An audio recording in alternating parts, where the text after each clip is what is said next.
ఇలా బాగా ఫ్రై చేసుకున్నాక మనం ముందుగా ఉడకబెట్టి పెట్టుకున్న బంగాళదుంపలను కూడా ఇందులోకి యాడ్ చేసుకోవాలి.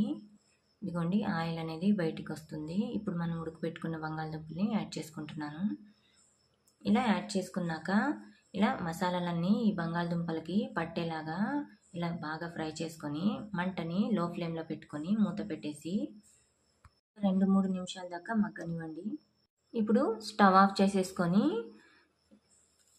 పక్కకు దించేసుకోవడమేనండి. ఇదిగోండి కర్రీ అనేది మనకి ఇక్కడ బాగా వేగిపోయింది. అలాగే మసాలాలన్నీ పట్టి బంగాళదుంపలు కూడా మంచిగా మెత్తగా స్మాష్ అయ్యి మంచి స్మెల్ వస్తుందండి కర్రీ అనేది మనకి ఇక్కడ.